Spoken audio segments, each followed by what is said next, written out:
What up? What's going on, everybody? It's your boy GS. Welcome back to another Madden 17 video. Today, I'm gonna give you guys a tips and trick video. I definitely learned this game inside and out. So, if you guys would like me to drop these, little things that could possibly help you out, let me know. I definitely don't mind providing, what I learned for you guys. Now, I'm posting this on both channels, so because this is just a general tips and trick video that can help both sides of the players if you didn't know about this in both MUT and also in both regular teams. Excuse me while I move my mic just a little bit closer. Now, shout out to Rex, the creative director of the game, who is such an amazing person.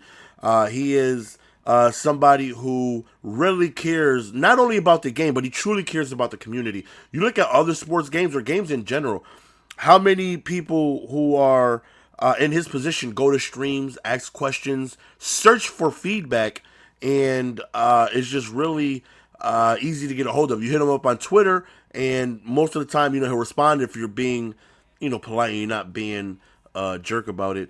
But he even streams himself, and while he was streaming, he mentioned that most running moves, because somebody mentioned the juking animations that they weren't really liking it, and he mentioned that they're up to 4 different variations for each and every single move. And once he said that, I started working with it, and I kind of figured some stuff out that most of you guys probably know. But if you're like me and you don't really test stuff out, you don't really quote unquote go to the lab to try and learn. You're just a casual, you just want to play, right? You want to learn in game, and that's how I am. I learn all my stuff in game, win or lose. I don't want to learn a good play in practice mode, which how it should be done, and then go into the game and perfect it. I just want to go in game, and whatever works works. I figured out in game.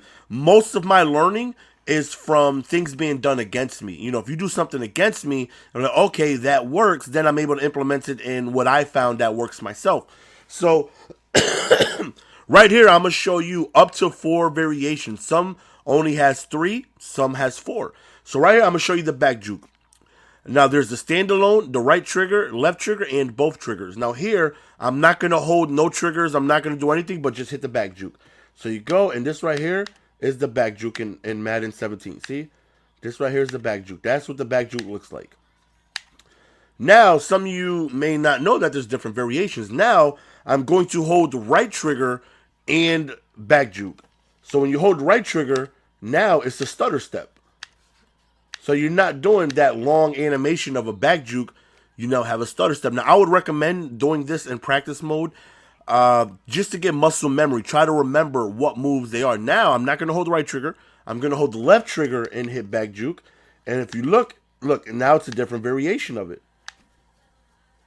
Now, holding both triggers and back juke doesn't do anything. It's the exact same as the standard back juke. So I'm going to hold both triggers. And you can see it's going to be just the standard back juke. So now I'm going to show you all 3 while running to the end zone. The standard back juke, right trigger back juke, and then the left trigger back juke. So right here we have standard. I'm going to hold right trigger, left trigger. You see the differences? Now, I think that's pretty dope. The problem is it may take a while getting used to what move to do. Even though I kind of figured this out and I learned it and I've been practicing a little bit in game. When I'm in game, I forget which one to do. So it's gonna take some time to get used to. But now I'm going to show you, excuse me, spinning. So right here, standalone, just the regular B button. I'm just gonna hit B. You see, that's the regular spin button right there. Now we're going to hit right trigger and spin. And you'll see it's now a different spin. You look and it's just that little, kind of like a quick little washing machine, quick twirl. Now we're going to hold left trigger and B, and when you do that, it's kind of like a juke spin. You see, you plant your feet and you cut, so it's has more of a very deep cut to it. I think both triggers do something. I'm not sure. Let's test it out. See, I don't remember which one, but we're gonna hold both triggers here. See if it does anything. Okay, this is kind of like the regular juke. No, it's faster. Okay, it's kind of like the regular juke, but it's accelerated. So, one thing you want to know is that every time I was running to the side and I would juke, I would always spin inside and I would get upset. Like I would take an inside zone, and I would rush towards my, you see over there towards the slot, is that number 13, excuse me if I'm blind, and there'll be a defender right there, and I would try to spin, towards his right hand and go upfield, but then I would spin opposite, I would spin towards out of bounds, and I would get upset. Let me see if I do it here. Like, I would just run, and I wouldn't spin that way. See, that's the way I want to spin, right?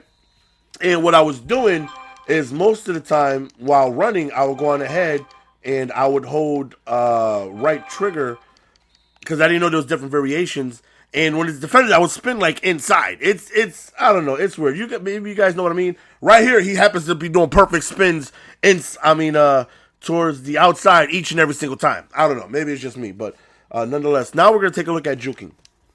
So right here, standalone, juke to the right, juke to the left, and this right here is a very long animation, not really too great to get by defenders. And this is the juking that we were seeing that we were very frustrated with. Like, it's too long, you can't double juke.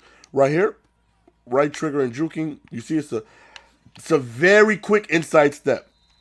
This is for just really cutting up field and trying to get through the hole. Really, you don't want to really do that if there's a defender coming at you because you're not really moving too much and you're going to get hit stick.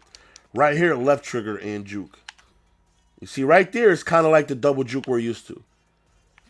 That right there is a step, a quick solid stop, and upfield. Now, both triggers. Let me see if it does anything.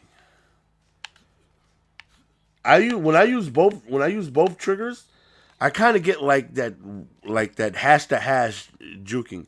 But if you're like running towards the sidelines and you go and you do that juke, right trigger just to cut up field, I would use that one. Let me see which one. There was one that really keeps you like in bounds. Is it left? Let me see.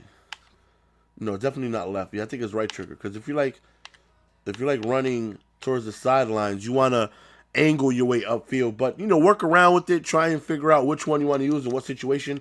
If you're running straight at somebody, maybe you want to hold left trigger. If it's just like a one-on-one situation, I would suggest the left trigger one. I think that one will give you your best chance of getting by somebody. If you want to run through the hole real quick, maybe right trigger and bam, see just a quick upcut. You run in here and then bam, just something real quick to get a quick jolt in that direction. And then you have the standalone juke, which doesn't really work too well for me. But and then there's also different dives. So we're going to go on ahead. This is your standard dive. This is kind of like the dive for first down, pylon dive. This is your standard dive right here. He's kind of dolphin diving right there. Now we're going to hold right trigger and dive. So right trigger and diving, you see it's kind of, okay, this is more like a dive for first down. This is just more of a straight plank dive. And of course he celebrates on that one. Now we're going to hold left trigger and dive. Okay, let's get up here. And you see this one is more jump over the pile dive. So if you're in the red zone and you get close to the end zone, that's the one you want to do to jump over the pile. And then both triggers I believe is like fall to the ground. Yeah, see that now every Madden, only wide receivers can do that. This year, everybody can do that. So that's very good. Like, let's say if you're running towards the end zone, I actually uploaded a video yesterday where I was like, I didn't mean to score. If I knew this then, I would have dove down at the one. Let's say, you're up 3 points and you're at the 20-yard line and you get a wide open run. It's fourth quarter, 35 seconds left. And it's like, you don't really want to score. You just want to, if you dive down, game is over. He only has one timeout. You dive down, game's over. So you hold both triggers, X, bam, just dive down, game over. So again, 4 different dives. Let's take a look at them. This is your regular. This is right trigger. This is left trigger. And this is both. And then there's stiff arms, but you have to do in-game. Because you don't really do stiff arms here because there's nobody here. See, so you don't really see them. You don't see the difference. So you want to be in game to practice that. But both triggers and A don't do that. That doesn't do anything but celebrate. So that will cause a fumble each and every single time. So you do not hit both triggers and A. That's one of the ones that actually the only one where both triggers really works for is the dive. It's pretty much it. You see somebody, just bam, just get down. But that's the end of the video, fellas. Leave in the comment section if something like that helped. If I come across other things that I feel like can help you guys just a little bit, definitely post. Or if there's things in the comment section, maybe you feel like I may have a good grasp at and you may have trouble at. And I see most people saying, I really have trouble with, I don't know, kicking field goals. Do you know anything that may help? No, I don't know, but maybe I will know to whatever you guys may need help with. But nonetheless, that's the end of the video, fellas. Hopefully you guys enjoy. And to the few people that didn't know this, hopefully, you go in practice mode, figure it out, and have some more fun, and you're able to get by more defenders. See you guys next video. Peace!